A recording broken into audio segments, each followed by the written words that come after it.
ਜੀ ਲੈਲ ਸਾਹਿਬ ਸਤਿ ਸ਼੍ਰੀ ਅਕਾਲ। ਸਤਿ ਸ਼੍ਰੀ ਅਕਾਲ ਗਿੱਲ ਸਾਹਿਬ। ਸਤਿ ਸ਼੍ਰੀ ਅਕਾਲ ਜੀ ਦੋਸਤੋ, ਇੱਕ ਵਾਰੀ ਫੇਰ ਅਸੀਂ ਹਾਜ਼ਰ ਹੋ ਚੁੱਕੇ ਹਾਂ ਜੀ। ਅਸੀਂ ਮੈਂ ਤੇ ਲੈਲ ਸਾਹਿਬ ਔਰ ਜ਼ਿੰਦਗੀ ਦੇ ਵਿੱਚ ਰੋਜ਼ ਹਾਜ਼ਰੀ ਪਾਉਣੀ ਬਹੁਤ ਜ਼ਰੂਰੀ ਹੈ ਕਿਉਂਕਿ ਤੁਸੀਂ ਸਾਨੂੰ ਪਿਆਰ ਕਰਦੇ ਹੋ, ਤੁਸੀਂ ਸਾਡੀ ਵੇਟ ਕਰਦੇ ਹੋ, ਸਾਨੂੰ ਉਡੀਕਦੇ ਹੋ। ਤੁਹਾਨੂੰ ਪਤਾ ਕਿ ਪੰਜਾਬ ਦੀਆਂ तमाम ਜਾਣਕਾਰੀਆਂ ਜਿਹੜੀਆਂ ਸਾਡੇ ਪ੍ਰੋਗਰਾਮ 'ਚ ਹੁੰਦੀਆਂ ਨੇ ਉਹ ਕਿਸੇ ਪ੍ਰੋਗਰਾਮ 'ਚ ਨਹੀਂ ਹੁੰਦੀਆਂ। ਇਸੇ ਕਰਕੇ ਅਸੀਂ ਪੋਲੀਟੀਕਲ ਗੱਲਾਂ ਤੁਹਾਡੇ ਨਾਲ ਕਰਦੇ ਹਾਂ ਔਰ ਪੰਜਾਬ ਦੇ ਵਿੱਚ ਕੀ ਹਾਲਾਤ ਨੇ। ਕੱਲ ਤੁਹਾਨੂੰ ਪਤਾ ਹੀ ਕਿ ਪੰਜਾਬ ਦੇ ਵਿੱਚ ਸਿਹਤ ਮੰਤਰੀ ਵਿਜੇ ਸਿੰਗਲਾ ਤੇ ਅਸੀਂ ਪ੍ਰੋਗਰਾਮ ਬ੍ਰੌਡਕਾਸਟ ਕੀਤਾ ਸੀ। ਤੁਹਾਨੂੰ ਪਤਾ ਕਿ ਉਹਨੂੰ ਤੇ ਉਹਦੇ ਬਾਡੀ OSD ਸੌਰੀ ਮਾਫ ਕਰਨਾ ਸਲਾਹਕਾਰ ਨੂੰ ਗ੍ਰਿਫਤਾਰ ਕਰਕੇ 27 ਮਈ ਤੱਕ ਪੁਲਿਸ ਰਿਮਾਂਡ ਤੇ ਭੇਜ ਦਿੱਤਾ ਗਿਆ। ਕੀ ਪੁੱਛਗਿੱਛ ਸਾਹਮਣੇ ਆਉਂਦੀ ਹੈ, ਅਸੀਂ ਵੀ ਉੱਥੇ ਹਾਜ਼ਰ ਸੀ, ਮੈਂ ਤੇ ਲੈਲ ਸਾਹਿਬ ਕੋਰਟ ਦੇ ਬਾਹਰ। ਜਦੋਂ ਕੋਰਟ ਤੋਂ ਬਾਹਰ ਨਿਕਲੇ ਵਿਜੇ ਸਿੰਗਲਾ ਤੇ ਉਹਨਾਂ ਨੇ ਜਾਂਦੇ ਜਾਂਦੇ ਗੱਲ ਕਹੀ ਕਿ ਮੈਨੂੰ ਇੱਕ ਸਾਜ਼ਿਸ਼ ਤਹਿਤ ਫਸਾਇਆ ਗਿਆ। ਲੈਲ ਸਾਹਿਬ ਜੀ, ਇਹ ਸਾਜ਼ਿਸ਼ ਇਸ਼ਾਰਾ ਕਿੱਧਰ ਕਰ ਰਹੀ ਹੈ ਮੇਰੇ ਹਿਸਾਬ ਦੇ ਨਾਲ? ਕਿਉਂਕਿ ਸਾਜ਼ਿਸ਼ ਭਗਵੰਤ ਮਾਨ ਸਾਹਿਬ ਵੀ ਕਰ ਸਕਦੇ ਨੇ। ਜਦੋਂ ਸੁੱਚਾ ਸਿੰਘ ਛੋਟੇਪੁਰ ਨੂੰ ਬਾਹਰ ਦਾ ਰਸਤਾ ਦਿਖਾਇਆ ਉਦੋਂ ਵੀ ਸੁੱਚਾ ਸਿੰਘ ਛੋਟੇਪੁਰ ਨੇ ਗੱਲ ਕਹੀ ਸੀ ਕਿ ਭਗਵੰਤ ਮਾਨ ਦੀ ਸਾਜ਼ਿਸ਼ ਦਾ ਮੈਂ ਸ਼ਿਕਾਰ ਹੋਇਆ। ਔਰ ਕੇਜਰੀਵਾਲ ਸਾਹਿਬ ਵੀ ਹੋ ਸਕਦਾ ਕੇਜਰੀਵਾਲ ਸਾਹਿਬ ਦੀ ਕੋਈ ਸਾਜ਼ਿਸ਼ ਹੋਵੇ। ਲੇਕਿਨ ਸਵਾਲ ਇੱਥੇ ਖੜਾ ਹੁੰਦਾ ਹੈ, ਰਿਸ਼ਵਤ ਤਾਂ ਦੇਖੋ ਮੰਗੀ ਗਈ ਹੈ। ਇਹ ਤਾਂ ਹੁਣ ਵਿਜੇ ਸਿੰਗਲਾ ਰਿਮਾਂਡ ਅਧੀਨ ਖੁਲਾਸੇ ਕਰ ਸਕਦਾ ਹੈ ਵੱਡੇ। ਹੋ ਸਕਦਾ ਉਹ ਕਿਸੇ ਦਾ ਨਾਮ ਵੀ ਲਵੇ ਵੀ ਇਹਦੇ ਵਿੱਚ ਫਲਾਨਾ ਬੰਦਾ ਸ਼ਾਮਲ ਸੀ, ਫਲਾਨਾ ਬੰਦਾ ਸ਼ਾਮਲ ਸੀ। ਪਰ ਮੇਰੇ ਹਿਸਾਬ ਦੇ ਨਾਲ ਵਿਜੇ ਸਿੰਗਲਾ ਨੂੰ ਚੁੱਪ ਨਹੀਂ ਰਹਿਣਾ ਚਾਹੀਦਾ।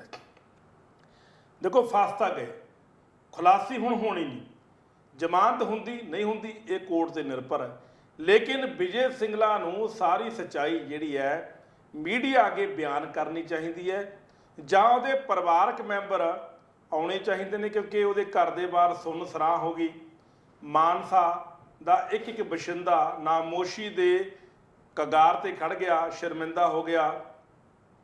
ਔਰ ਫੇਸਬੁੱਕ ਦੇ ਮਾਨਸਾ ਦੇ ਕੁਝ ਪੇਜ ਬਣੇ ਹੋਏ ਨੇ, ਉਸ ਪੇਜ ਤੇ ਵੀ ਇਹੀ ਗੱਲ ਲਿਖੀ ਹੈ ਕਿ ਵਿਜੇ ਸਿੰਗਲਾ ਕਰਕੇ ਜਿੱਥੇ ਮਾਨਸਾ ਦਾ ਨਾਂ ਟੌਪ ਟੀਚੀ ਦੇ ਵਿੱਚ ਆ ਗਿਆ ਸੀ, ਅੱਜ ਉਹ ਡਾਊਨ ਹੋ ਗਿਆ, ਥੱਲੇ ਹੋ ਗਿਆ, ਕਿਉਂਕਿ ਵਿਜੇ ਸਿੰਗਲਾ ਨੇ ਮੰਤਰੀ ਬਣਦੇ ਹੀ ਐਡਾ ਵੱਡਾ ਕਾਰਾ ਕਰਤਾ।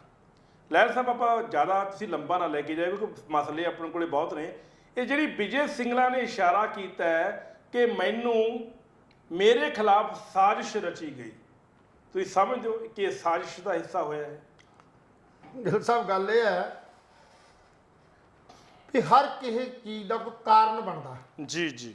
ਤੇ ਜਦੋਂ ਵੀ ਕੋਈ ਗੱਲ ਅਸੀਂ ਕਰਨੇ ਆ ਤੇ ਉਹ ਕਹਿ ਦਿੰਦੇ ਆ ਵੀ ਇਹਦੇ ਪਿੱਛੇ ਆਹ ਕਾਰਨ ਸੀ। ਹੁਣ ਵਿਜੇ ਸਿੰਗਲਾ ਇਹ ਗੱਲ ਭਾਵੇਂ ਕਵੇ ਕਿ ਇਹਦੇ ਪਿੱਛੇ ਸਾਜ਼ਿਸ਼ ਸੀ, ਇਹ ਤਾਂ ਐਵੇਂ ਮਨ ਘੜਤ ਜੀਆਂ ਉਹਦੀਆਂ ਗੱਲਾਂ ਨੇ। ਓਕੇ। ਕਿਉਂਕਿ ਉਹਦੇ ਮਨ ਦੇ ਅੰਦਰ ਜਿਹੜਾ ਚੋਰ ਸੀ ਨਾ ਉਹ ਇੱਕ ਦਿਨ ਤੇ ਬਾਹਰ ਆਉਣਾ ਹੀ ਸੀਗਾ। 100 ਦਿਨ ਚੋਰ ਦੇ ਇੱਕ ਦਿਨ ਸਾਧ ਦਾ। ਸੋ ਇਹ ਸਪਸ਼ਟ ਹੈ ਕਿ ਜਦੋਂ ਵਿਜੇ ਸਿੰਗਲਾ 203 ਨੰਬਰ ਕਮਰੇ 'ਚ ਉੱਥੇ ਰਹਿੰਦੇ ਸੀ, ਜਦੋਂ ਕੋਠੀ ਅਲਾਟ ਨਹੀਂ ਸੀ ਹੋਈ, ਤੇ ਉਸ ਵੇਲੇ ਦੀ ਘਟਨਾ ਹੈ। ਕਿਉਂਕਿ ਆਮ ਤੌਰ ਤੇ ਪਿਛਲੀਆਂ ਸਰਕਾਰਾਂ ਜਾਂ ਹੁਣ ਤੱਕ ਦੀ ਵੀ ਜਿਹੜੀ ਸਾਡੀ ਇਹ ਜਿਹੜੀ ਰਾਜਨੀਤਿਕ ਲੋਕ ਜਿਹੜੇ ਸਰਕਾਰ 'ਚ ਜਿਹੜੇ ਭਾਗੀਦਾਰ ਹੁੰਦੇ ਨੇ ਉਹ ਥੱਲੇ ਅਫਸਰਾਂ ਨਾਲ ਜਿੱਦਾਂ ਦਾ ਵਿਹਾਰ ਕਰਦੇ ਨੇ ਉਹ ਸਾਰਿਆਂ ਨੂੰ ਹੀ ਪਤਾ ਹੈ ਜੀ। ਜਿੰਨੇ ਵੀ ਅਫਸਰ ਕੰਮ ਕਰ ਰਹੇ ਨੇ, ਜਿਹੜੇ ਤੇ ਇਮਾਨਦਾਰ ਤੇ ਸਮਝਦਾਰ ਅਫਸਰ ਨੇ, ਉਹ ਕਦੇ ਵੀ ਜਿਹੜੇ ਨੇ ਰਾਜਨੀਤਿਕ ਲੋਕਾਂ ਦੇ ਪ੍ਰਭਾਵ ਥੱਲੇ ਕੰਮ ਨਹੀਂ ਕਰਦੇ। ਉਹ ਸਰਕਾਰੀ ਰੂਲਾਂ ਤੇ ਅਸੂਲਾਂ ਅਨੁਸਾਰ ਕੰਮ ਕਰਦੇ ਨੇ। ਤੇ ਇਹ ਵੀ ਜੇ ਕੁਝ ਹੋਇਆ ਹੋ ਸਕਦਾ ਵੀ ਜਿਹੜੇ ਐਸਸੀ ਸਾਹਿਬ ਜੇ 30 ਨਵੰਬਰ ਨੂੰ ਰਿਟਾਇਰ ਨਾ ਹੋਣੇ ਹੁੰਦੇ ਤੇ ਹੋ ਸਕਦਾ ਉਹ ਵੀ ਇਹਨਾਂ ਨਾਲ ਇਦਾਂ ਦਾ ਕੋਈ ਸੰਬੰਧ ਬਣਾ ਕੇ ਕੋਈ ਸਮਝੌਤਾ ਕਰ ਲੈਂਦੇ। ਪਰ ਉਹਨੇ ਆਪਣੀ ਉਹ ਸਰਵਿਸ ਨੂੰ ਦੇਖਦਿਆਂ ਹੋਇਆਂ ਵੀ ਕਿਤੇ ਨਾ ਜਾਣੇ ਇਹ ਪ੍ਰਦੀਪ ਕੁਮਾਰ ਜਿਹੜਾ OSD ਹੈ ਜਾਂ ਮੰਤਰੀ ਹੈ, ਕਿਤੇ ਮੇਰੇ ਭਵਿੱਖ ਦਾ ਕੋਈ ਗਲਤ ਫੈਸਲਾ ਕਰਕੇ ਮੈਨੂੰ ਪੈਨਸ਼ਨ ਤੋਂ ਵੀ ਵਿਰਵਾ ਨਾ ਕਰ ਦੇਣ। ਸੋ ਇਸ ਕਰਕੇ ਇਹ ਜਿਹੜਾ ਸਾਰਾ ਹੀ ਸਿਟਿੰਗ ਆਪਰੇਸ਼ਨ ਹੋਇਆ। ਸਿਟਿੰਗ ਆਪਰੇਸ਼ਨ ਆਮ ਦੱਸਣ ਦੇ ਮੁਤਾਬਕ ਕਹਿੰਦੇ ਨੇ ਵੀ 10 ਦਿਨ ਤੋਂ ਸਦਾ ਜਿਹੜੀਆਂ ਇਹ ਰਿਪੋਰਟਾਂ ਸੀ ਇਹ ਨਾ ਤਾਂ ਕਿਸੇ ਵਿਰੋਧੀ ਧਿਰ ਨੂੰ ਪਤਾ ਸੀ ਔਰ ਨਾ ਹੀ ਪ੍ਰੈਸ ਨੂੰ। ਇਹ ਗੁਪਤ ਰੂਪ ਦੇ ਉੱਤੇ ਜਿਹੜੀ ਸ਼ਿਕਾਇਤ ਸੀ ਇਹ ਭਗਵੰਤ ਮਾਨ ਕੋਲ ਹੀ ਗਈ ਸੀ, ਤੇ ਭਗਵੰਤ ਮਾਨ ਵੱਲੋਂ ਕੇਜਰੀਵਾਲ ਸਾਹਿਬ ਨਾਲ ਜ਼ਰੂਰ ਗੱਲ ਕੀਤੀ ਹੋਊਗੀ ਤੇ ਉਸ ਗੱਲ ਕਰਨ ਤੋਂ ਬਾਅਦ ਹੀ ਇਹ ਫੈਸਲਾ ਲਿਆ ਗਿਆ ਹੋਊਗਾ ਕਿ ਕਿਉਂਕਿ ਸਾਡਾ ਪ੍ਰਭਾਵ ਜੇ ਆਪਣੇ ਪ੍ਰਭਾਵ ਦੇਣ ਵਾਸਤੇ ਸਾਨੂੰ ਇਹ ਕਦਮ ਜਿਹੜਾ ਉਹ ਚੁੱਕ ਲੈਣਾ ਚਾਹੀਦਾ ਤੇ ਜਿਹੜਾ ਕਰਪਟ ਬੰਦਾ ਉਹਨੂੰ ਸਸਪੈਂਡ ਕਰ ਦੇਣਾ ਚਾਹੀਦਾ ਤੇ ਉਹਦੇ ਤੇ ਕੇਸ ਦਰਜ ਕਰਨਾ ਚਾਹੀਦਾ। ਜੀ ਜੀ ਜੀ। ਇਕੱਲੇ ਭਗਵੰਤ ਮਾਨ 'ਚ ਇੰਨੀ ਹਿੰਮਤ ਨਹੀਂ ਹੋਣੀ ਕਿ ਉਹ ਇੱਕ ਮੰਤਰੀ ਨੂੰ ਜਿਹੜਾ ਕਿ ਬਰਾਬਰ ਦਾ ਕੈਬਨਿਟ 'ਚ ਮੰਤਰੀ ਹੈ ਜੀ ਬਿਲਕੁਲ ਉਹਨੂੰ ਸਸਪੈਂਡ ਕਰਦੇ ਜਾਂ ਉੱਤੇ ਕੇਸ ਦਰਜ ਕਰਦੇ। ਵੈਸੇ ਵੀ ਜਰਨੈਲ ਸਾਹਿਬ ਜੇ ਆਪਾਂ ਦਿੱਲੀ ਵਾਲੇ ਸਿਨੈਰੀਓ ਤੇ ਆਪਾਂ ਝਾਤ ਮਾਰੀਏ, ਦਿੱਲੀ ਦੇ ਵਿੱਚ ਵੀ ਇਸ ਤਰ੍ਹਾਂ ਦੇ ਕੇਸ ਹੋਏ ਸੀ ਜਿੱਥੇ ਕੇਜਰੀਵਾਲ ਸਰਕਾਰ ਨੇ ਆਪਣੇ ਵਿਧਾਇਕਾਂ ਨੂੰ ਫੌਰੀ ਤੌਰ ਤੇ ਬਾਹਰ ਕਰਤਾ ਸੀ, ਬਾਹਰ ਦਾ ਰਸਤਾ ਦਿਖਾਤਾ ਸੀ। 2015 ਦੇ ਵਿੱਚ ਉਸੇ ਥਿਊਰੀ ਨੂੰ ਸ਼ਾਇਦ ਭਗਵੰਤ ਮਾਨ ਸਾਹਿਬ ਨੇ ਵੀ ਅਡਾਪਟ ਕੀਤਾ, ਪਰ ਇਹ ਕਹਿਣਾ ਬਿਲਕੁਲ ਤੁਹਾਡੀ ਗੱਲ ਸਹੀ ਹੈ, ਮੈਂ ਤੁਹਾਡੀ ਗੱਲ ਰਿਪੀਟ ਕਰਦਾ ਵੀ ਇਹ ਕਹਿਣਾ ਬਿਲਕੁਲ ਗਲਤ ਆ ਭਗਵੰਤ ਮਾਨ ਸਾਹਿਬ ਦਾ ਕਿ ਸਿਰਫ ਮੇਰੇ ਕੋਲੇ ਖਬਰ ਸੀ। ਇਹ ਤਾਂ ਹੋ ਨਹੀਂ ਸਕਦਾ ਜਦੋਂ ਕਿ ਸਾਰੇ ਫੈਸਲੇ ਕੇਜਰੀਵਾਲ ਸਾਹਿਬ ਨਾਲ ਡਿਸਕਸ ਹੁੰਦੇ। ਚਲੋ ਹੋਣੇ ਵੀ ਚਾਹੀਦੇ। ਲੈਲ ਸਾਹਿਬ ਦੇਖੋ ਸੁਪਰੀਮੋ ਆ, ਪਾਰਟੀ ਸੁਪਰੀਮੋ ਆ, ਪਾਰਟੀ ਸੁਪਰੀਮੋ ਨਾਲ ਮੈਂ ਇਹਨੂੰ ਗਲਤ ਨਹੀਂ ਸਮਝਦਾ ਵੀ ਜੇ ਕੇਜਰੀਵਾਲ ਸਾਹਿਬ ਨਾਲ ਸਲਾਹ ਵੀ ਕੀਤੀ ਹੈ ਤਾਂ ਮੇਰੇ ਹਿਸਾਬ ਦੇ ਨਾਲ ਇੱਕ ਸਿਸਟਮ ਸੈੱਟ ਕਰਤਾ, ਇੱਕ ਐਗਜ਼ਾਮਪਲ ਸੈੱਟ ਕਰਤੀ ਭਗਵੰਤ ਮਾਨ ਨੇ ਵੀ ਜੇ ਮਿਨਿਸਟਰ ਰਿਸ਼ਵਤ ਖਾਂਦਾ ਹੈ ਤਾਂ ਉਹਨੂੰ ਨਾਲ ਦੀ ਨਾਲ ਬਰਖਾਸਤ, ਨਾਲ ਦੀ ਨਾਲ ਉਹਦੀ ਗ੍ਰਿਫਤਾਰੀ। ਕਿਉਂਕਿ ਇੱਕ ਵਾਰ ਚੋਣਾਂ ਦੇ ਦੌਰਾਨ ਭਗਵੰਤ ਮਾਨ ਨੇ ਜਾਂ ਕੁਝ ਬੰਦਿਆਂ ਨੇ ਕੁਝ ਇਹ ਗੱਲ ਕਹੀ ਸੀ ਜੀ ਵੀ ਹਮੇਸ਼ਾ ਜਿਹੜੀ ਰਿਸ਼ਵਤਖੋਰੀ ਹੈ ਨਾ, ਆਮ ਆਪਾਂ ਵੀ ਗੱਲ ਕਰਦੇ ਆ, ਜਿਹੜੀ ਰਿਸ਼ਵਤਖੋਰੀ ਹੈ ਉਹ ਉੱਪਰ ਤੋਂ ਸ਼ੁਰੂ ਹੁੰਦੀ ਹੈ। ਜੀ ਜੀ ਉੱਪਰ ਤੋਂ ਸ਼ੁਰੂ ਹੁੰਦੀ ਹੈ ਤੇ ਜਦੋਂ ਉੱਪਰ ਤੋਂ ਸ਼ੁਰੂ ਹੁੰਦੀ ਹੈ ਜੇ ਇੱਕ ਕਾਂ ਟੰਗ ਦਿੱਤਾ ਜਾਵੇ ਤਾਂ ਮਸਲਾ ਹੱਲ ਹੋ ਸਕਦਾ। ਹੁਣ ਭਗਵੰਤ ਮਾਨ ਤੇ ਕੇਜਰੀਵਾਲ ਨੇ ਇੱਕ ਕਾਂ ਜਿਹੜਾ ਹੈ ਉਹ ਟੰਗਤਾ। ਹੁਣ ਉਸ ਕਾਂ ਦੀ ਜਿਹੜੇ ਸਨੇਹ ਨੇ ਜਾਂ ਕਾਂ ਦਾ ਜਿਹੜਾ ਟੰਗਿਆ ਗਿਆ ਉਹ ਪੰਜਾਬ 'ਚ ਕਿਵੇਂ ਲੈ ਕੇ ਆਉਂਦਾ। ਜਿੱਥੋਂ ਤੱਕ ਮੇਰੀ ਆਪਣੀ ਨਿੱਜੀ ਰਾਏ ਵੀ ਜਦੋਂ 2015 ਦੇ ਵਿੱਚ ਇਸੇ ਤਰ੍ਹਾਂ ਦਾ ਪ੍ਰਭਾਵ ਜਿਹੜਾ ਕੇਜਰੀਵਾਲ ਨੇ ਉੱਥੇ ਆਪਣੇ ਜਿਹੜੇ 4 ਮੰਤਰੀ ਜਿਹੜੇ ਨੇ ਉਹਨਾਂ ਨੂੰ ਡਿਸਮਿਸ ਕਰਕੇ ਪਾਰਟੀ ਚੋਂ ਕੱਢਿਆ ਸੀ। ਪਾਰਟੀ ਚੋਂ ਨਹੀਂ, ਖੈਰ ਕਹਿਣ ਦਾ ਭਾਵ ਕੈਬਨਿਟ ਤੋਂ ਕੱਢ ਦਿੱਤਾ ਗਿਆ ਸੀ। ਤੇ ਅੱਜ 2024 ਦੀਆਂ ਇਲੈਕਸ਼ਨਾਂ ਨੂੰ ਮੁੱਖ ਰੱਖਦਿਆਂ ਹੋਇਆਂ ਇਹ ਪੰਜਾਬ ਦਾ ਜਿਹੜਾ ਸਿਨੈਰੀਓ ਕੱਲ ਹੋਇਆ ਇਹਨੂੰ ਇੱਕ ਮਾਡਲ ਦੇ ਤੌਰ ਦੇ ਉੱਤੇ ਉਹ ਵਰਤਣਗੇ।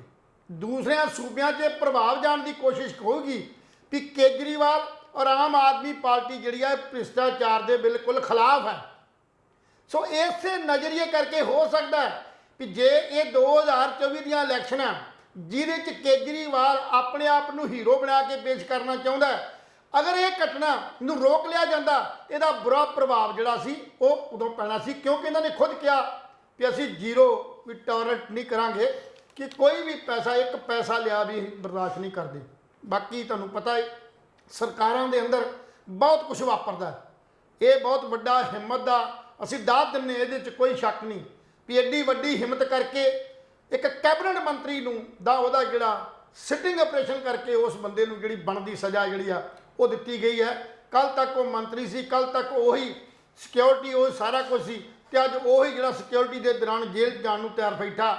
ਸੋ ਇਹਦੇ ਖੁਲਾਸੇ ਜਿੱਥੋਂ ਤੱਕ ਮੇਰੀ ਸੋਚ ਹੈ ਵੀ ਇਹਦੇ ਪਿੱਛੇ ਕੋਈ ਨਾ ਕੋਈ ਕਿਤੇ ਰਾਜ ਹੈ ਜ਼ਰੂਰ। ਕੱਲਾ ਇੱਕ ਐਸੀ ਵੀ ਐਡਾ ਵੱਡਾ ਕਦਮ ਨਹੀਂ ਚੁੱਕ ਸਕਦਾ ਕਿਉਂਕਿ ਕਦਮ ਚੁੱਕਣ ਲਈ ਇੱਕ ਮੌਜੂਦਾ ਜਿਹੜਾ ਉਹ ਸਿਹਤ ਮੰਤਰੀ ਪਾਵਰ ਚਾਹੀਦੀ ਹੈ। ਕਿਉਂਕਿ ਜਿਹੜਾ ਸਾਡਾ ਉਹ ਜਿਹੜਾ ਡਿਪਾਰਟਮੈਂਟ ਹੈ, ਜਿਹੜਾ ਕਾਰਪੋਰੇਸ਼ਨ ਹੈ, ਜਿਹੜੀ ਕਾਰਪੋਰੇਸ਼ਨ ਦੇ ਵਿੱਚ ਐਸੀ ਜਿਹੜਾ ਵਰਕ ਆਪਰੇਟ ਕਰਦਾ ਰਿਹਾ ਔਰ ਉਹ ਵਰਕ ਜਿਹੜੇ ਨੇ ਟੈਂਡਰ ਕਰਦੇ ਰਹੇ ਨੇ। ਉਹ ਟੈਂਡਰ ਦੀ ਜਿਹੜੀ ਅਮਾਊਂਟ ਆ ਠੇਕੇਦਾਰ ਤੋਂ ਜਿਹੜੀ ਲੈਣੀ ਸੀ ਉਹਦੇ ਚੋਂ ਕਮਿਸ਼ਨ ਲਿਆ ਜਾਂਦਾ ਸੀ। ਅੱਜ ਤੱਕ ਹਿੰਦੁਸਤਾਨ ਦੇ ਅੰਦਰ, ਪੰਜਾਬ ਦੇ ਅੰਦਰ ਜਿੰਨੇ ਵੀ ਵਰਕ ਅਲਾਟ ਹੁੰਦੇ ਨੇ, ਅਸੀਂ ਬਾਰ-ਬਾਰ ਕਈ ਵਾਰ ਸਾਲ ਸਵਾ ਸਾਲ ਤੋਂ ਆਪਾਂ ਇਹ ਕਹਿੰਦੇ ਆ ਰਹੇ ਹਾਂ ਵੀ ਜਿੰਨੇ ਵੀ ਵਰਕ ਅਲਾਟ ਹੁੰਦੇ ਨੇ ਉਹਨਾਂ ਵਰਕਾਂ ਦੇ ਅਗੇਂਸਟ ਜਦੋਂ ਵੀ ਅਸੀਂ ਬਿੱਡ ਪਾਉਂਦੇ ਆ ਤਾਂ ਠੇਕੇਦਾਰ ਤੋਂ ਟੋਟਲ ਜਿਹੜਾ ਕਮਿਸ਼ਨ ਹੈ ਉਹਦੀ ਪਹਿਲਾਂ ਹੀ ਗੱਲ ਕੀਤੀ ਜਾਂਦੀ ਹੈ। ਕੋਈ ਅਕਾਊਂਟੈਂਟ ਦਾ, ਕਿਸੇ ਫਾਈਨਾਂਸ ਡਿਪਾਰਟਮੈਂਟ 'ਚ ਕੋਈ ਬੰਦੇ ਬੈਠੇ ਨੇ, ਕੋਈ ਸੰਬੰਧਿਤ ਹੈ, ਇਹਨਾਂ ਸਾਰਿਆਂ ਦਾ ਰਲਵਾ ਮਿਲਾ ਜਿਹੜਾ ਪ੍ਰਭਾਵ ਉਹ ਕਮਿਸ਼ਨ ਹੁੰਦਾ। ਸੋ ਉਸ ਕਮਿਸ਼ਨ ਦਾ ਪਰਦਾ ਜਿਹੜਾ ਇਹ ਪਹਿਲੀ ਵਾਰ ਜਿਹੜਾ ਫਾਸ ਹੋਇਆ। ਵੈਸੇ ਲਹਿਲ ਸਾਹਿਬ ਤੁਹਾਡੀ ਗੱਲ ਪਿੱਛੇ ਕੱਢਦਾ, ਜਿਹੜੀਆਂ ਪਿਛਲੀਆਂ ਸਰਕਾਰਾਂ ਨੇ ਹਨਾ, ਅਕਾਲੀ ਦਲ ਹੈ, ਕਾਂਗਰਸ ਹੈ, ਯਾਰ ਕਿੰਨੇ ਹਜ਼ਾਰ ਕਰੋੜ ਰੁਪਈਆ ਖਾ ਗਏ ਹੋਣਗੇ ਇਸ ਹਿਸਾਬ ਨਾਲ ਕਮਿਸ਼ਨ ਦਾ।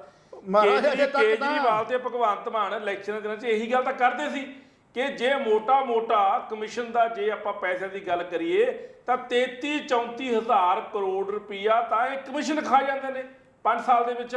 ਹੁਣ ਤੁਸੀਂ ਲਾ ਲਓ ਵੀ ਜੇ 33-34 ਹਜ਼ਾਰ ਕਰੋੜ ਰੁਪਈਆ ਕਮਿਸ਼ਨੇ ਖਾ ਗਏ ਤਾਂ ਫਿਰ ਸਰਕਾਰ ਤੇ ਕਰਜ਼ਾ ਚੜ੍ਹਨਾ ਹੀ ਚੜ੍ਹਨਾ। ਪਰ ਇਹਦੇ ਨਾਲ ਰੈਵਨਿਊ ਨਹੀਂ ਆਉਣਾ, ਇਸ ਕਮਿਸ਼ਨ ਦੇ ਨਾਲ ਕੋਈ ਰੈਵਨਿਊ ਨਹੀਂ ਆਉਣਾ, ਉਹ ਤੇ ਬਿੱਡ ਹੈ। ਇਹ ਤਾਂ ਜੇਬਾਂ 'ਚ ਪੈ ਗਏ ਨਾ। ਉਹ ਤਾਂ ਬਿੱਡ ਹੈ। ਜਦੋਂ ਤੁਸੀਂ ਕੋਈ ਟੈਂਡਰ ਕਰੋਗੇ ਤੇ ਟੈਂਡਰ ਉਸ ਬੰਦੇ ਨੂੰ ਮਿਲਣਾ ਹੈ ਜਿਹੜਾ ਟੈਂਡਰ ਘੱਟ ਰੇਟਾਂ ਦੇ ਹੋਵੇ। ਉਸ ਘੱਟ ਰੇਟਾਂ ਨੂੰ ਤੁਸੀਂ ਜਦੋਂ ਲੀਕ ਕਰਦੇ ਹੋ ਨਾ, ਵੀ 4 ਕੰਪਨੀਆਂ ਨੇ ਆਪਣੇ ਜਿਹੜੇ ਇਸ ਵਰਕ ਦੇ ਅਗੇਂਸਟ ਟੈਂਡਰ ਪਾਇਆ ਤੇ ਉਹਦੇ 'ਚ ਰਿਸ਼ਵਤ ਕਿੱਥੇ ਆ?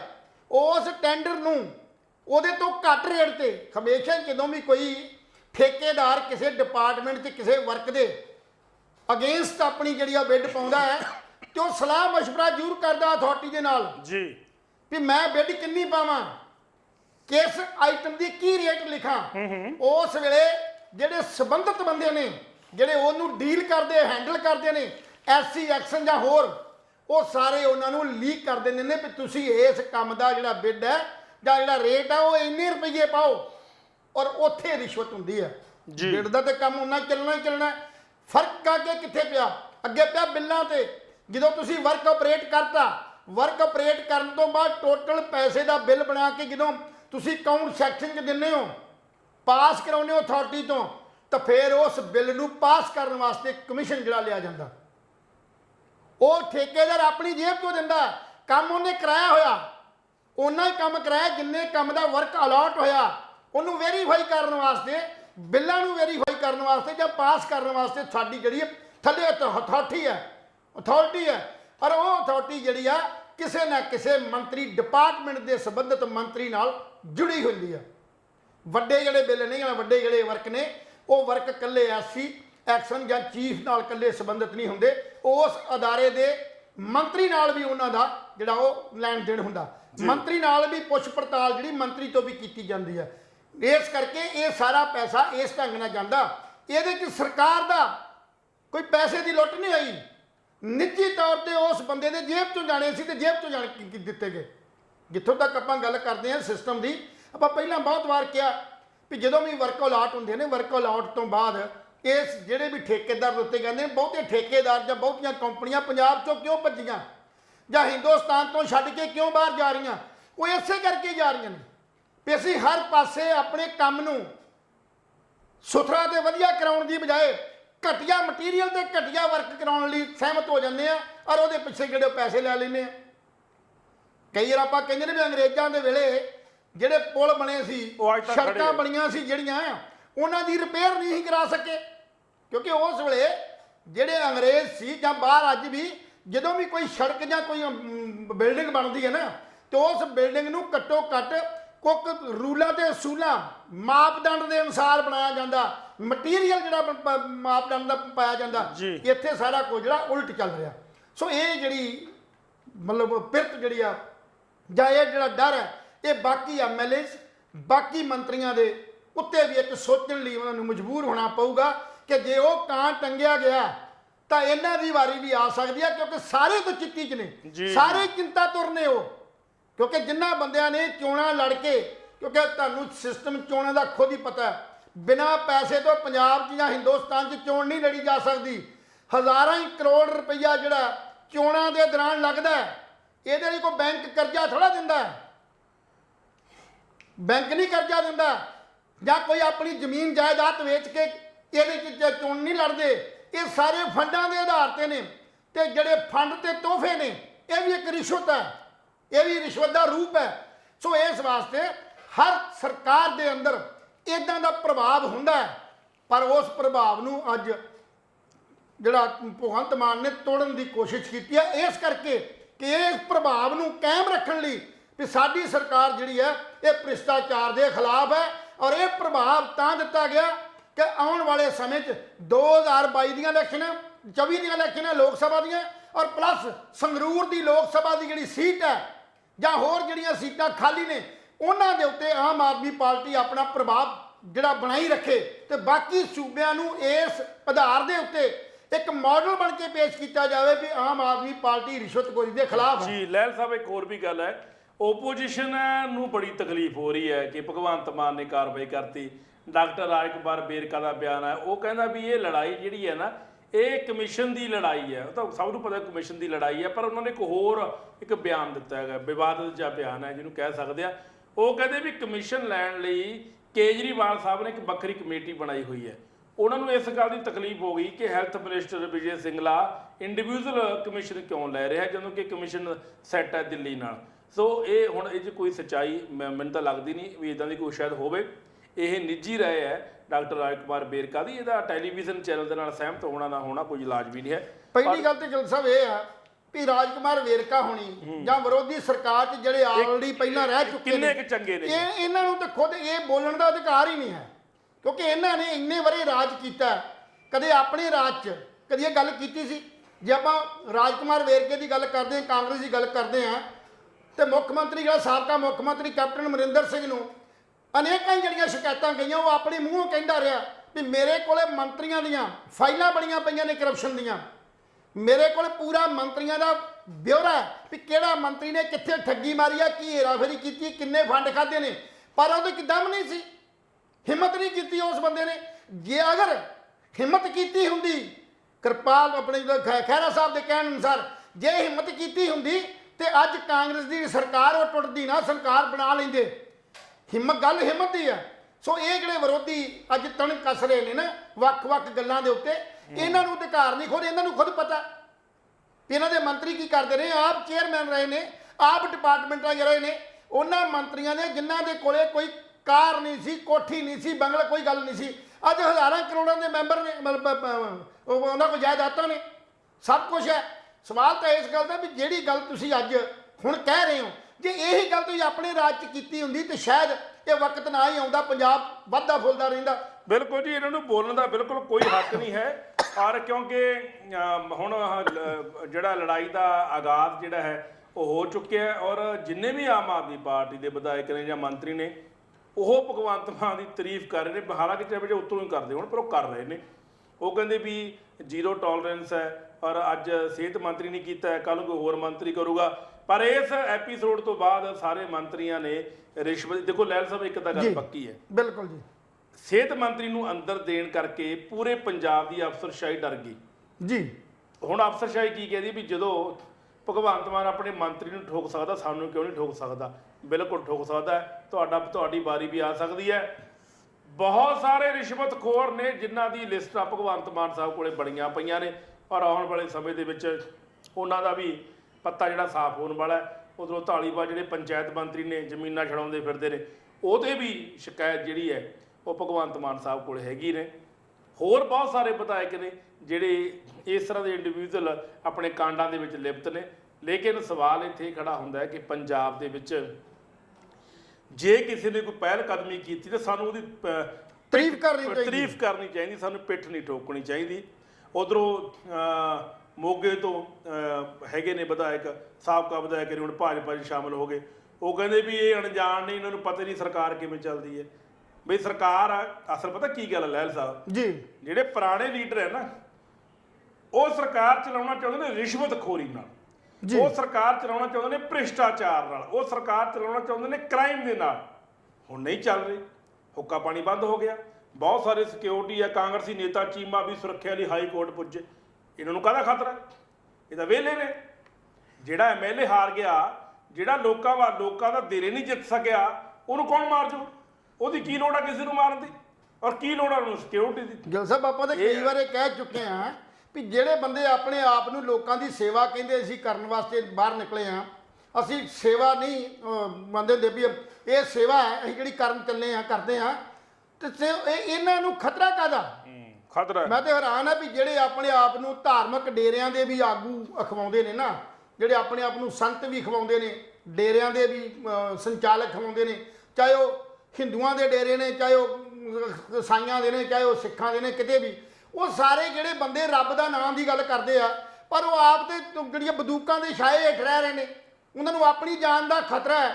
ਸੋ ਇਹ ਜਿਹੜੇ ਸਾਡੇ ਵਿਧਾਇਕ ਨੇ ਜਾਂ ਸਾਡੇ ਲੀਡਰ ਨੇ, ਆਗੂ ਨੇ, ਅਸੀਂ ਚੁਣਿਆ ਉਹਨਾਂ ਨੂੰ, ਅਸੀਂ ਉਹਨਾਂ ਨੂੰ ਭੇਜਿਆ ਸਾਰਾ ਕੁਝ ਨਹੀਂ ਵੀ ਸਾਡੀ ਅਗਵਾਈ ਕਰੋ, ਤੇ ਉਹ ਹੀ ਆਪਣੇ ਆਪ ਤੋਂ ਡਰੀ ਜਾਂਦੇ ਨੇ ਮੌਤ ਤੋਂ, ਤਾਂ ਫਿਰ ਕੀਤਾ ਕੀ ਜਾ ਸਕਦਾ? ਭਗਤ ਸਿੰਘ ਦਾ ਨਾਂ ਲੈਣ ਵਾਲਿਓ, ਮੈਨੂੰ ਇਹ ਦੱਸੋ ਵੀ ਭਗਤ ਸਿੰਘ ਨੇ ਵੀ ਕਦੀ ਸਰਕਾਰ ਤੋਂ ਗਾਰਡ ਮੰਗੇ ਸੀ? ਚੰਦਰ ਸ਼ੇਖਰ ਨੇ ਤੇ ਕਦੇ ਗਾਰਡ ਨਹੀਂ ਸੀ ਮੰਗੇ, ਕਦੇ ਸੁਰੱਖਿਆ ਨਹੀਂ ਮੰਗੀ, ਕਦੀ ਉਹਨਾਂ ਸੁਰੱਖਿਆ ਨਹੀਂ ਮੰਗੀ, ਆਪਣੀ ਬਲਿਦਾਨ ਦਿੱਤਾ, ਸ਼ਹੀਦ ਹੋ ਗਏ। ਜਾਂ ਉਹਨਾਂ ਗਦਰੀ ਬਾਬਿਆਂ ਨੇ ਜਾਂ ਅਕਾਲੀ ਲਹਿਰ ਵਾਲੇ ਉਹਨਾਂ ਯੋਧਿਆਂ ਨੇ ਕਦੇ ਕਿਸੇ ਕੋ ਸਰਕਾਰ ਤੋਂ ਇਹ ਨਹੀਂ, ਉਸ ਸਰਕਾਰ ਤੋਂ ਜਿਹੜੀ ਕਿ ਜਿਨ੍ਹਾਂ ਦੇ ਖਿਲਾਫ ਲੜਦੇ ਸੀ, ਅੰਗਰੇਜ਼ਾਂ ਦੇ ਖਿਲਾਫ, ਜਦੋਂ ਕਿ ਅੰਗਰੇਜ਼ਾਂ ਨੂੰ ਪਤਾ ਸੀ ਵੀ ਇਹ ਸਾਨੂੰ ਆਪਣੇ ਦੇਸ਼ ਚੋਂ ਬਾਹਰ ਕੱਢਣਾ ਚਾਹੁੰਦੇ ਨੇ, ਉਹਨਾਂ ਕੋਲ ਕਦੇ ਨਹੀਂ ਸੀ ਮੰਗੀ। ਇਹ ਤੇ ਆਪਣਾ ਦੇਸ਼ ਹੈ, ਤੇ ਆਪਣੇ ਦੇਸ਼ 'ਚ ਵੀ ਤੁਸੀਂ ਜੇ ਖਤਰੇ ਥੱਲੇ ਹੀ ਹੋ ਤੇ ਫਿਰ ਫਾਇਦਾ ਕੀ ਹੈ? ਫਿਰ ਆਮ ਆਦਮੀ ਨੂੰ ਜੀਣ ਦੀ ਕੋਸ਼ਿਸ਼ ਕਰੋ। ਤੁਸੀਂ ਲੋਕਾਂ ਦਾ ਅਗਵਾਈ ਨਾ ਕਰੋ ਜੇ ਤੁਹਾਡੇ ਮਨ ਦੇ ਅੰਦਰ ਡਰ ਹੈ। ਤੇ ਜੇ ਤੁਸੀਂ ਸਟੇਟਸ ਸਿੰਬਲ ਸਮਝ ਲਿਆ ਵੀ 4 ਬੰਦੇ ਖੱਬੇ ਤੇ 4 ਸੱਜੇ, 2 ਅੱਗੇ ਤੇ 2 ਪਿੱਛੇ ਗੱਡੀਆਂ ਹੋਣ, ਬੰਦੇ ਬੰਦੂਕਾਂ ਵਾਲੇ ਨਾਲ ਹੋਣ, ਤਾਂ ਫਿਰ ਕੀ ਕਿਹਾ ਜਾ ਸਕਦਾ? ਫਿਰ ਤਾਂ ਸਰਕਾਰ ਤੇ ਸਾਡੀਆਂ ਹਾਈ ਕੋਰਟਾਂ ਹੀ ਤੁਹਾਡੇ ਨਾਲ ਸਿੱਧੀ ਜਿਹੜੀ ਆ ਉਹ ਰਾਬਤਾ ਰੱਖ ਸਕਦੀਆਂ ਨੇ। ਫਿਰ ਉਹਨਾਂ ਦੀ ਸਿਕਿਉਰਿਟੀ ਦੇ ਘਟਾਈ ਜਾਣੀ ਚਾਹੀਦੀ ਹੈ। ਸਿਕਿਉਰਿਟੀ ਦੀ ਲੋੜ ਤੇ ਉਹਨੂੰ ਹੈ ਜਿਹੜਾ ਡਰਦਾ ਹੈ। ਤੇ ਤੁਸੀਂ ਤਾਂ ਖੁਦ ਡਰ ਰਹੇ ਹੋ, ਤੁਸੀਂ ਲੋਕਾਂ 'ਚ ਕਿਵੇਂ ਜਾਓਗੇ? ਚੋਣਾਂ ਦੇ ਦੌਰਾਨ ਜਦੋਂ ਤੁਸੀਂ ਲੋਕਾਂ ਦੇ ਕਚਹਿਰੀਆਂ 'ਚ, ਸੱਥਾਂ 'ਚ, ਚੁੱਲ੍ਹਿਆਂ 'ਤੇ ਜਾ ਕੇ ਹੱਥ ਜੋੜਦੇ, ਉਦੋਂ ਤੁਹਾਨੂੰ ਕੋਈ ਖਤਰਾ ਨਹੀਂ ਹੁੰਦਾ, ਉਸ ਤੋਂ ਬਾਅਦ ਖਤਰਾ ਪੈਦਾ ਹੋ ਜਾਂਦਾ। ਸੋ ਇਹ ਸਰਕਾਰ ਦੀ ਜਿਹੜੀ ਕਮਾਈ ਦੇ ਉੱਤੇ ਜਾਂ ਖਜ਼ਾਨੇ ਦੇ ਉੱਤੇ ਬੜਾ ਵੱਡਾ ਬੋਝ ਹੈ। ਅਸੀਂ ਬਾਰ-ਬਾਰ ਕਹਿੰਦੇ ਰਹੇ ਹਾਂ ਵੀ ਜਦੋਂ ਵੱਧ ਤੋਂ ਵੱਧ ਇਹਨਾਂ ਨੂੰ ਕੋਈ ਖਤਰਾ ਨਹੀਂ ਹੈ, ਇਹ ਸਿਰਫ ਸਿੰਬਲ ਸਟੇਟਸ ਰੱਖਣ ਵਾਸਤੇ ਸਰਕਾਰੀ ਜਿਹੜੇ ਨੇ ਉਹ ਗਨਮੈਨ ਰੱਖਦੇ ਨੇ ਔਰ ਘਰਾਂ ਦੇ ਜਿਹੜੇ ਕੰਮ ਕਰਾਉਂਦੇ ਨੇ। ਸੋ ਜਿੱਥੋਂ ਤੱਕ ਆਮ ਆਦਮੀ ਪਾਰਟੀ ਦੀ ਸਰਕਾਰ ਦੀ ਗੱਲ ਕਰਦੇ ਆ, ਮੈਂ ਇੱਕ ਗੱਲ ਜ਼ਰੂਰ ਇਸ ਟੌਪਿਕ ਨੂੰ ਸ਼ਾਇਦ ਕੁਲਵੰਤ ਗਿੱਲ ਜੀ ਬਦਲਣਗੇ ਤਾਂ ਫਿਰ ਉਹ ਗੱਲ ਕੀਤੀ ਜਾਊਗੀ। ਉਹ ਗੱਲ ਮੈਂ ਇਹ ਕਰਨਾ ਚਾਹੁੰਦਾ ਸੀ ਵੀ ਅੱਜ ਪੰਜਾਬ ਯੂਨੀਵਰਸਿਟੀ ਜਿਹੜੀ ਹੈ ਉਹਦੇ ਉੱਤੇ ਫਿਰ ਇੱਕ ਬਹੁਤ ਵੱਡਾ ਵਾਰ ਹੋ ਰਿਹਾ। ਕੇਂਦਰ ਦੀ ਸਰਕਾਰ ਇਹਨੂੰ ਕੇਂਦਰੀ ਯੂਨੀਵਰਸਿਟੀ ਬਣਾਉਣਾ ਚਾਹੁੰਦੀ ਹੈ, ਕਬਜ਼ਾ ਕਰਨਾ ਚਾਹੁੰਦੀ ਹੈ ਪੰਜਾਬੀ ਦੇ ਵਿੱਚ। ਕਿਉਂਕਿ ਪਹਿਲਾਂ ਹੀ 2 ਥਾਵਾਂ ਦੇ ਉੱਤੇ ਪੰਜਾਬ ਦਾ ਪਾਣੀਆਂ ਦੇ ਉੱਤੇ ਅਜੇ ਤੱਕ ਆਮ ਆਦਮੀ ਪਾਰਟੀ ਦੀ ਸਰਕਾਰ ਨੇ ਕੋਈ ਆਪਣਾ ਜਿਹੜਾ ਉਹ ਸੁਪਰੀਮ ਕੋਰਟ ਦੇ ਵਿੱਚ ਜਾਂ ਹਾਈ ਕੋਰਟ ਦੇ ਵਿੱਚ ਆਪਣੀ ਨੁਮਾਇੰਦਗੀ ਨਹੀਂ ਜ਼ਾਹਰ ਕੀਤੀ। ਪਿਛਲੇ ਸਮੇਂ ਸਰਕਾਰ ਦੀ ਡੇਟ ਆਈ ਸੀ, ਤਰੀਕ ਸੀ, ਉੱਥੇ ਪੱਖ ਰੱਖਣਾ ਸੀ, ਪਰ ਦੂਸਰੇ ਕੰਮਾਂ ਵਾਸਤੇ ਸਰਕਾਰ ਨੇ ਹਜ਼ਾਰਾਂ ਰੁਪਈਆ ਖਰੀਦ ਕੇ ਆਪਣੇ ਵਕੀਲ ਤੇ ਭੇਜ ਦਿੱਤੇ, ਪਰ ਉਧਰੋਂ ਗੈਰ ਹਾਜ਼ਰ ਹੋ ਗਏ। ਉਧਰ ਕੋਈ ਵਕੀਲ ਨਹੀਂ ਭੇਜਿਆ ਗਿਆ ਜਿਹੜਾ ਸੌਲਿਡ ਸੀ, ਜਿਹੜਾ ਪੰਜਾਬ ਨੂੰ ਰੀਪ੍ਰੈਜ਼ੈਂਟ ਕਰ ਸਕਦਾ ਹੋਵੇ। ਇੱਕ ਤੇ ਸਾਡਾ ਉਹ ਮਸਲਾ ਉੱਥੇ ਦਾ ਉੱਥੇ ਖੜਾ, ਦੂਸਰਾ ਸਾਡਾ ਮਸਲਾ ਸਾਡੇ ਸਿਟਕੋ ਚੰਡੀਗੜ੍ਹ ਦੀ ਗੱਲ ਕਰਦੇ ਆ, ਉਹ ਸਾਥੋਂ ਖੋਹ ਲਿਆ ਗਿਆ। ਪੰਜਾਬੀ ਜਿੱਥੋਂ ਉੱਥੇ ਦੇ ਜਿਹੜੇ ਸਾਡਾ ਐਜੂਕੇਸ਼ਨ ਸੀ, ਉਹ ਸੈਂਟਰ ਨੇ ਆਪਣੇ ਕਾਨੂੰਨ ਜਿਹੜੇ ਨੇ ਉੱਥੇ ਲਾਗੂ ਕਰਨ ਦੀ ਕੋਸ਼ਿਸ਼ ਕੀਤੀ, ਸਾਥੋਂ ਖੋਹ ਲਏ ਗਏ ਨੇ। ਫਿਰ ਅਸੀਂ ਭਾਖੜਾ ਬੈਂਕ BMB ਦੀ ਗੱਲ ਕਰਦੇ ਆ, BMB ਤੋਂ ਸਾਡਾ ਜਿਹੜਾ ਅਧਿਕਾਰ ਖੋਹ ਲਿਆ ਗਿਆ। ਤੇ ਹੁਣ ਸਾਡੀ 1947 ਤੋਂ ਪਹਿਲਾਂ ਜਦੋਂ ਪਾਕਿਸਤਾਨ ਹੁੰਦਾ ਸੀ, ਉਦੋਂ ਲਾਹੌਰ ਯੂਨੀਵਰਸਿਟੀ ਹੁੰਦੀ ਸੀ, ਇਹ ਪੰਜਾਬ ਯੂਨੀਵਰਸਿਟੀ ਦਾ ਨਾਮ ਉੱਥੇ ਲਾਹੌਰ ਦਾ ਸੀ। ਤੇ ਇਹ ਯੂਨੀਵਰਸਿਟੀ ਸਾਨੂੰ ਪੰਜਾਬ ਨੂੰ ਦਿੱਤੀ ਗਈ ਸੀ, ਪੰਜਾਬ ਯੂਨੀਵਰਸਿਟੀ ਵਿਰਾਸਤ ਵਿੱਚ ਮਿਲੀ ਆਪਾਂ ਨੂੰ, ਇਹ ਉਸ ਵੇਲੇ ਮਿਲੀ ਸੀ। ਤੇ ਅੱਜ ਉਹਦੇ ਵਿੱਚੋਂ ਵੀ ਸਾਡਾ ਜਿਹੜਾ ਉਹਨੂੰ ਖਤਮ ਕੀਤਾ ਜਾ ਰਿਹਾ। ਹਾਈ ਕੋਰਟ ਦੇ ਦੌਰਾਨ ਹਾਈ ਕੋਰਟ ਨੇ ਡਿਸੀਜਨ ਜਿਹੜਾ ਉਹ ਕੇਂਦਰ ਸਰਕਾਰ ਤੇ ਸੁੱਟਿਆ ਵੀ ਸਾਨੂੰ ਵਿੱਚ ਕਿਉਂ ਲੈ ਕੇ ਆਉਂਦੇ ਹੋ, ਤੁਸੀਂ ਆਪ ਕਿਉਂ ਨਹੀਂ ਫੈਸਲਾ ਕਰਦੇ ਇਹਦਾ। ਸੋ ਕੇਂਦਰ ਦੀ ਸਰਕਾਰ ਜਿਹੜੀ ਹੜੱਪਣ ਦੀ ਕੋਸ਼ਿਸ਼ ਕਰ ਰਹੀ ਹੈ, ਪਰ ਬੜੇ ਦੁੱਖ ਨਾਲ ਇਹ ਗੱਲ ਕਹਿਣਾ ਪੈਂਦਾ ਕਿ ਪੰਜਾਬ ਹੋਰਨਾਂ ਥਾਵਾਂ ਦੇ ਉੱਤੇ ਤੇ ਗੱਲਾਂ ਕਰਦਾ, ਪੰਜਾਬ ਨੇ ਅਜੇ ਤੱਕ ਇਹਦੇ ਪ੍ਰਤੀ ਕੋਈ ਸਟੈਂਡ ਨਹੀਂ ਲਿਆ। ਪਹਿਲੀਆਂ ਜਿਹੜੇ ਮਤੇ ਪਾਏ ਸੀ, ਉਹਨਾਂ ਮਤਿਆਂ ਦਾ ਕੱਖ ਨਹੀਂ ਹੋਇਆ। ਤੇ ਜਿਹੜੀ ਪੰਜਾਬ ਯੂਨੀਵਰਸਿਟੀ ਆ ਸਾਡੇ ਹੱਥਾਂ ਤੋਂ ਜਾ ਰਹੀ ਹੈ, ਇਹਦੇ ਵਾਸਤੇ ਵੀ ਸਾਨੂੰ ਸਖਤ ਸਟੈਂਡ ਲੈਣ ਦੀ ਲੋੜ ਜ਼ਰੂਰੀ ਹੈ। ਔਰ ਇੱਕ ਗੱਲ ਹੋਰ ਜਿਹੜੀ ਅੱਜ ਮੇਰੀ ਕੁਲਵੰਤ ਗਿੱਲ ਸਾਹਿਬ ਨਾਲ ਡਿਸਕਸ ਹੋ ਰਹੀ ਸੀ, ਕੁਲਵੰਤ ਗਿੱਲ ਕਹਿ ਰਿਹਾ ਸੀ ਕਿ ਪਹਿਲੀ ਵਾਰ ਭਗਵੰਤ ਮਾਨ ਦੀ ਸਰਕਾਰ ਨੇ ਪੰਜਾਬ ਦੀਆਂ ਜਿਹੜੀਆਂ ਨੌਕਰੀਆਂ C ਤੇ D ਗ੍ਰੇਡ ਦੀਆਂ ਜਿਹੜੀਆਂ ਸਾਮੀਆਂ ਨੇ, ਉਹਦੇ ਵਾਸਤੇ ਪੰਜਾਬੀ ਜਿਹੜੀ ਕੰਪਲਸਰੀ ਕਰ ਦਿੱਤੀ ਗਈ ਹੈ। ਮੈਂ ਬੜਾ ਖੁਸ਼ ਹੋਇਆ ਇਸ ਗੱਲ ਇਹ ਬਹੁਤ ਖੁਸ਼ ਹੋਇਆ, ਪਰ ਮੈਂ ਇਹਦੀ ਖੁਸ਼ੀ ਤੇ ਉੱਥੇ ਵਿਸ਼ਰਾਮ ਚਿੰਨ੍ਹ ਲਾਇਆ। ਪਾਣੀ ਫੇਰਤਾ ਮੇਰੀ ਖੁਸ਼ੀ ਤੇ। ਮੈਂ ਇਹਨਾਂ ਨੂੰ ਰਿਪੀਟ ਕਰ ਦਿਆਂ, ਮੈਂ ਇਹਨੂੰ ਸਵਾਲ ਪੁੱਛਿਆ ਸੀ, ਭਗਵੰਤ ਮਾਨ ਸਾਹਿਬ ਨੇ ਨਵਾਂ ਐਲਾਨ ਉਹ ਲਿਖਿਆ ਵੀ ਪੰਜਾਬ ਦੇ ਵਿੱਚ ਨੌਕਰੀਆਂ ਉਹਨਾਂ ਨੂੰ ਮਿਲਣਗੀਆਂ ਜਿਹੜੇ ਪੰਜਾਬੀ ਲਾਜ਼ਮੀ ਵਿਸ਼ੇ 'ਚ ਪਾਸ ਹੋਣਗੇ, ਮਤਲਬ ਉਹਨਾਂ ਨੂੰ ਦਿੱਤੀ ਜਾਊਗੀ। ਮੈਂ ਬੜਾ ਖੁਸ਼ ਹੋਇਆ, ਮੈਂ ਦੇਖ ਲਿਆ ਯਾਰ ਵੀ ਪੰਜਾਬ ਦੇ ਵਿੱਚ ਭਗਵੰਤ ਮਾਨ ਨੇ ਪੰਜਾਬੀ ਨੂੰ ਕਿੰਨੀ ਇੰਪੋਰਟੈਂਸ ਦਿੱਤੀ ਹੈ। ਪਰ ਇਹਦਾ ਅਸਲ ਸੱਚ ਉਹ ਸਰਦਾਰ ਸਾਹਿਬ ਉਹ ਸੱਚ ਇਹ ਹੈ ਜੀ ਕਿ ਪਹਿਲਾਂ ਹੀ ਪੰਜਾਬ ਦੇ ਅੰਦਰ ਕੋਈ ਵੀ ਸਰਕਾਰੀ ਨੌਕਰੀ ਲੈਣੀ ਹੋਵੇ ਕਿਸੇ ਵੀ ਅਦਾਰੇ ਦੀ, ਚਾਹੇ ਉਹ ਕਲਾਸ 1 ਹੈ, ਚਾਹੇ ਉਹ ਕਲਾਸ 2 ਹੈ, ਕਲਾਸ 3 ਹੈ, C ਜਾਂ D ਜਾਂ A ਗ੍ਰੇਡ ਦੀਆਂ ਪੋਸਟਾਂ ਨੇ, ਜਿਸ ਬੰਦੇ ਨੇ ਪੰਜਾਬ ਦਾ ਵਾਸੀ ਹੋਣ ਦਾ ਸਰਟੀਫਿਕੇਟ ਦਿੱਤਾ ਜਾਏਗਾ ਔਰ ਨਾਲ 10ਵੀਂ ਦੀ ਜਿਹੜੀ ਪੰਜਾਬੀ ਹੈ ਉਹ ਪਾਸ ਹੋਏਗਾ। ਅਗਰ 10ਵੀਂ ਪਾਸ ਨਹੀਂ ਹੁੰਦਾ ਤੇ 2 ਸਾਲ ਦਾ ਸਮਾਂ ਦਿੱਤਾ ਜਾਂਦਾ ਉਸ ਕਰਮਚਾਰੀ ਨੂੰ ਵੀ ਤੂੰ 2 ਸਾਲ ਦੇ ਵਿੱਚ ਹੁਣ ਤਾਂ ਪਤਾ ਨਹੀਂ 1 ਸਾਲ ਦਾ ਕਰ ਦਿੱਤਾ ਹੋਵੇ, ਪਰ 2 ਸਾਲ ਦੀ ਕੰਡੀਸ਼ਨ ਹੁੰਦੀ ਸੀ ਸਰਕਾਰੀ ਮਹਿਕਮਿਆਂ ਵੱਲੋਂ ਵੀ ਤੁਸੀਂ 2 ਸਾਲ ਦੇ ਵਿੱਚ ਪੰਜਾਬੀ ਪਾਸ ਕਰਕੇ ਪੰਜਾਬੀ ਦੀ 10ਵੀਂ ਜਿਹੜੀ ਆ ਉਹਦਾ ਸਰਟੀਫਿਕੇਟ ਸਬਮਿਟ ਕਰੋਗੇ ਤਾਂ ਤੁਹਾਨੂੰ ਰੈਗੂਲਾਈਜ਼ ਕੀਤਾ ਜਾਏਗਾ, ਫਿਰ ਨਹੀਂ ਤਾਂ ਤੁਹਾਡੀਆਂ ਸਰਵਿਸ ਜਿਹੜੀਆਂ ਉਹ ਡਿਸਮਿਸ ਕਰਤੀਆਂ ਜਾਣਗੀਆਂ।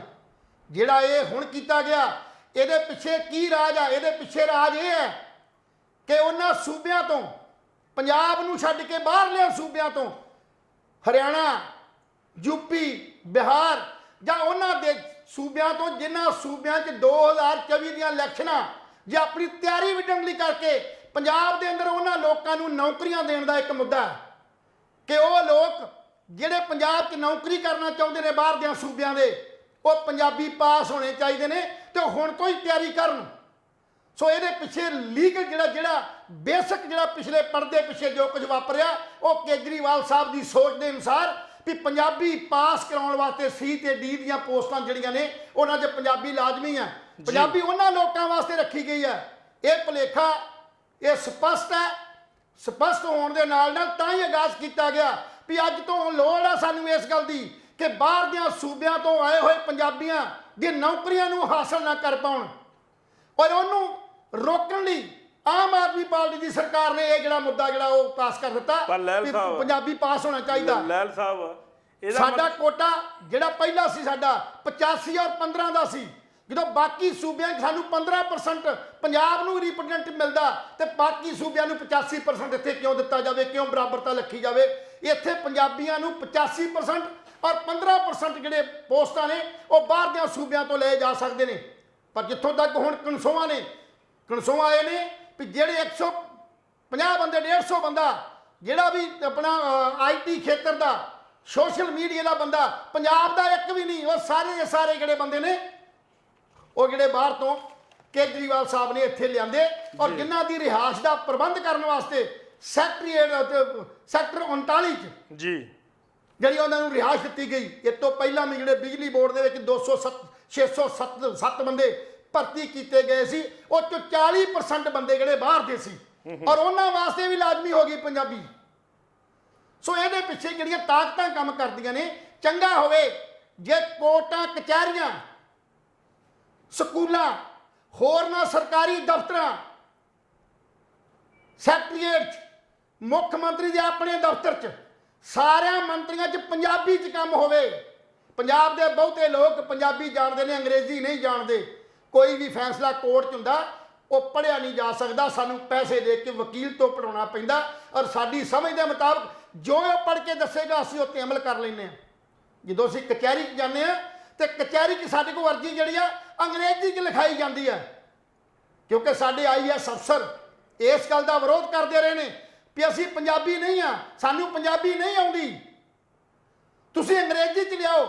ਪਰ ਅਸੀਂ ਚਾਹੁੰਦੇ ਹਾਂ ਵੀ ਸਾਡੇ ਪੰਜਾਬ 'ਚ ਤੁਸੀਂ ਨੌਕਰੀ ਕਿਉਂ ਕਰਨਾ ਹੈ, ਤੁਸੀਂ ਬਾਹਰਲੇ ਸੂਬਿਆਂ 'ਚ ਨੌਕਰੀ ਕਰੋ ਜਿੱਥੇ ਲੋਕੀ ਅੰਗਰੇਜ਼ੀ ਜਾਣਦੇ ਨੇ। ਬਿਲਕੁਲ ਲੈਲ ਸਾਹਿਬ, ਇਸ ਗੱਲ ਦਾ ਪਰਦਾ ਰੱਖ ਕੇ ਸਰਕਾਰ ਜਿਹੜੀ ਹੈ ਉਹ ਇਦਾਂ ਦੇ ਕਦਮ ਚੁੱਕਦੀ ਹੈ। ਚੰਗਾ ਅੱਜ ਭਾਸ਼ਾ ਵਿਭਾਗ ਨੇ ਇੱਕ ਫੈਸਲਾ ਕੀਤਾ ਸੀ ਪਿਛਲੇ ਸਮੇਂ 'ਚ, ਸਰਕਾਰਾਂ ਨੇ ਕਾਨੂੰਨ ਬਣਾਉਣ ਦੀ ਗੱਲ ਅਸੀਂ ਕੀਤੀ ਸੀ। ਸਾਰੀਆਂ ਲਿਖਾਰੀ ਸਭਾਵਾਂ, ਪੰਜਾਬ ਦੀਆਂ ਜਿਹੜੀਆਂ ਲੋਕ ਸੱਭਿਆਚਾਰ ਨਾਲ ਜੁੜੀਆਂ ਹੋਈਆਂ ਸੰਸਥਾਵਾਂ, ਪੰਜਾਬੀ ਨੂੰ ਪ੍ਰਮੋਟ ਕਰਨ ਵਾਲੀਆਂ ਸੱਭਿਆਚਾਰਕ ਸੰਸਥਾਵਾਂ ਜਾਂ ਵਿਕਾਸ ਕਰਨ ਵਾਲੀਆਂ ਸੰਸਥਾਵਾਂ, ਅਕੈਡਮੀਆਂ ਜਿਹੜੀਆਂ ਅਸੀਂ ਮੰਗ ਕਰਦੀਆਂ ਸੀ ਭਾਸ਼ਾ ਵਿਭਾਗ ਤੋਂ ਵੀ ਕਾਨੂੰਨ ਬਣਾਇਆ ਜਾਵੇ ਵੀ ਜਿਹੜਾ ਮਹਿਕਮਾ, ਜਿਹੜਾ ਅਦਾਰਾ ਪੰਜਾਬੀ 'ਚ ਚਿੱਠੀ ਪੱਤਰ ਨਹੀਂ ਕਰਦਾ ਔਰ ਉਹ 'ਤੇ ਕਾਨੂੰਨ ਦੇ ਅਨੁਸਾਰ ਉਹਨੂੰ ਸਜ਼ਾਵਾਂ ਹੋਣੀਆਂ ਚਾਹੀਦੀਆਂ।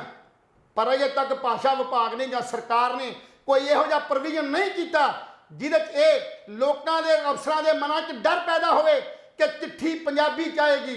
ਕੱਲ ਤੇਲੰਗਾਨਾ ਦਾ ਮੁੱਖ ਮੰਤਰੀ ਇੱਥੇ ਆਇਆ, ਪਿਛਲੇ ਵਾਰ ਵੀ ਪਿਛਲੇ ਬੰਗਾਲ ਦੇ ਵਿੱਚ ਮਮਤਾ ਬੈਨਰਜੀ ਨੇ ਜਦੋਂ ਸੰਬੋਧਨ ਕੀਤਾ ਤਾਂ ਉਹਨਾਂ ਨੇ ਆਪਣੀ ਭਾਸ਼ਾ 'ਚ ਕੀਤਾ। ਤੇਲੰਗਾਨਾ ਦਾ ਮੁੱਖ ਮੰਤਰੀ ਆਪਣੀ ਭਾਸ਼ਾ ਬੋਲਦਾ, ਉਹ ਕਹਿੰਦਾ ਅੰਗਰੇਜ਼ੀ ਸਾਡੀ ਭਾਸ਼ਾ ਨਹੀਂ ਹੈ, ਸਾਡੀ ਜਿਹੜੀ ਭਾਸ਼ਾ ਖੇਤਰੀ ਭਾਸ਼ਾ ਤੇ ਸਾਡੇ 'ਚ ਕੰਮ ਕਰਨ ਵਾਲੇ ਖੇਤਰੀ ਭਾਸ਼ਾ ਹੋਣੇ ਚਾਹੀਦੇ ਨੇ।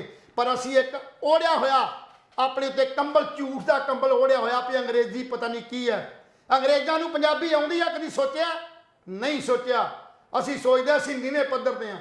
ਸਾਡੀ ਪੰਜਾਬੀ, ਅਗਰ ਮੁੱਖ ਮੰਤਰੀ ਪੰਜਾਬ ਇਸ ਪਾਸੇ ਯਤਨ ਕਰਨ ਨਾਲੋਂ ਭਾਸ਼ਾ ਵਿਭਾਗ ਦੇ ਉੱਤੇ ਇਹ ਪ੍ਰੈਸ਼ਰਾਈਜ਼ ਕਰੇ ਇਹ ਕਾਨੂੰਨ ਪਾਸ ਕਰੇ ਵੀ ਸਾਰਿਆਂ ਅਦਾਰਿਆਂ 'ਚ ਪੰਜਾਬੀ 'ਚ ਹੀ ਕੰਮ ਹੋਣਾ ਚਾਹੀਦਾ, ਚਾਹੇ ਉਹ ਕੋਰਟ ਹੈ, ਕਚਹਿਰੀ ਹੈ, ਸ਼ੁਕਰੀਆ। ਮਾਲ ਵਿਭਾਗ ਹੈ, ਬਿਜਲੀ ਬੋਰਡ ਹੈ, ਹਰ ਥਾਂ ਦੇ ਉੱਤੇ ਜਿਹੜੀ ਚਿੱਠੀ ਆ, ਪੱਤਰ ਹੈ, ਉਹ ਪੰਜਾਬੀ ਦੇ ਵਿੱਚ ਹੀ ਹੋਣਾ ਚਾਹੀਦਾ। ਜੀ ਬਿਲਕੁਲ ਜੀ, ਪੰਜਾਬੀ ਸਾਡੀ ਜ਼ੁਬਾਨ ਹੈ, ਪੰਜਾਬੀ ਸਾਡੀ ਮਾਂ ਬੋਲੀ ਹੈ, ਔਰ ਪੰਜਾਬੀ ਜ਼ੁਬਾਨ ਨੂੰ ਪੂਰੀ ਦੁਨੀਆ ਦੇ ਵਿੱਚ ਬਹੁਤ ਭਰਮਾ ਹੁੰਗਾਰਾ ਮਿਲ ਰਿਹਾ ਹੈ ਔਰ ਮਿਲਦਾ ਵੀ ਰਿਹਾ ਹੈ। ਪਰ ਸਿਰਫ ਪੰਜਾਬ ਦੇ ਵਿੱਚ ਹੀ ਸਾਡੇ ਚੰਦ ਸਿਆਸਤਦਾਨ ਨੇ ਜਿਹਨੂੰ ਇਹਨੂੰ ਅਣਗੌਲਿਆਂ ਕਰਦੇ ਨੇ। ਖੈਰ ਭਗਵੰਤ ਨੌਕਰੀਆਂ ਦੀ ਬਾਤ ਦੀ ਗੱਲ ਹੈ, ਪਰ ਭਗਵੰਤ ਮਾਨ ਸਾਹਿਬ ਦਾ ਜਿਹੜਾ ਉਪਰਾਲਾ ਹੈ ਬੜਾ ਸ਼ਲਾਘਾਯੋਗ ਹੈ, ਔਰ ਭਗਵੰਤ ਮਾਨ ਪੱਤੇ ਦੇ ਪੱਤੇ ਸਿੱਟ ਰਹੇ ਨੇ ਔਰ ਪੱਤੇ ਲੋਕਾਂ ਨੂੰ ਕਿਤੇ ਨਾ ਕਿਤੇ ਹਾਜ਼ਮ ਵੀ ਹੋ ਰਹੇ ਨੇ। ਉਧਰ ਮੈਂ ਦੱਸ ਦਿਆਂ ਵਿਜੇ ਸਿੰਗਲਾ ਦੇ ਮਾਨਸਾ ਵਾਲੇ ਘਰ ਦੀ ਜੇ ਗੱਲ ਕਰੀਏ, ਸਨਾਟਾ ਛਾਇਆ ਪਿਆ, ਨਾ ਬੰਦਾ ਨਾ ਬੰਦੇ ਦੀ ਜਾਤ। ਜਿਹੜੇ ਘਰਾਂ ਦੇ ਮਹਿਫਲਾਂ ਲੱਗਦੀਆਂ ਸੀ, ਜਿਹੜੇ ਘਰਾਂ ਦੇ ਬਾਹਰ ਜੰਬਾੜੇ ਲੱਗਦੇ ਸੀ ਕਿ ਅੱਜ ਅਸੀਂ ਸਿਹਤ ਮੰਤਰੀ ਨੂੰ ਮਿਲਣਾ ਹੈ, ਅੱਜ ਅਸੀਂ ਮੈਮੋਰੈਂਡਮ ਦੇਣਾ ਹੈ, ਉਹਨਾਂ ਦੇ ਬੱਚਿਆਂ ਨੂੰ, ਉਹਨਾਂ ਦੀ ਘਰਵਾਲੀ ਨੂੰ ਉਹ ਚਿੱਠੀਆਂ ਫੜਾ ਜਾਂਦੇ ਸੀ, ਅੱਜ ਉਹ ਸਾਰੇ ਗਾਇਬ ਹੋ ਚੁੱਕੇ ਨੇ, ਕਿਉਂਕਿ ਸਿਹਤ ਮੰਤਰੀ ਪੰਜਾਬ ਜੇਲ੍ਹ ਦੀ ਯਾਤਰਾ ਖਾ ਚੁੱਕੇ ਨੇ। ਉਹ ਰਿਮਾਂਡ ਦੇ ਨੇ, ਔਰ ਰਿਮਾਂਡ ਦੇ ਵਿੱਚ ਹੋਰ ਕਿੰਨਾ ਵਾਧਾ ਹੁੰਦਾ ਹੈ, ਰਿਮਾਂਡ ਦੌਰਾਨ ਹੋਰ ਕੀ ਖੁਲਾਸੇ ਹੁੰਦੇ ਨੇ।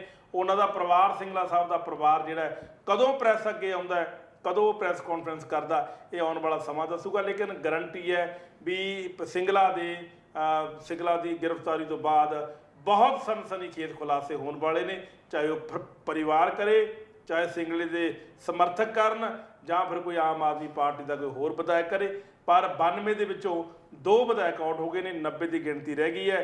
ਕਿਸੇ ਨੇ ਸੋਸ਼ਲ ਮੀਡੀਆ ਤੇ ਪਾਇਆ ਸੀ ਵੀ ਜੇ ਇਹੀ ਹਾਲਾਤ ਰਹੇ ਤਾਂ 2 ਸਾਲਾਂ ਵਿੱਚ ਸਰਕਾਰ ਸਾਫ਼ ਹੋ ਸਕਦੀ ਹੈ। ਲੈਲ ਸਾਹਿਬ ਜਾਂਦੇ ਕੀ ਕਹਿਣਾ ਜੇ ਪਾਸੇ ਵੀ ਵੇਖੋ, ਭਾਜਪਾ ਨੇ ਬਹੁਤ ਵੱਡੇ ਪੱਧਰ ਦੇ ਉੱਤੇ ਪੰਜਾਬ ਦੇ ਅੰਦਰ ਜਿਹੜੇ ਆਗੂਆਂ ਦੇ ਉੱਤੇ ਨਜ਼ਰ ਰੱਖੀ ਹੋਈ ਹੈ।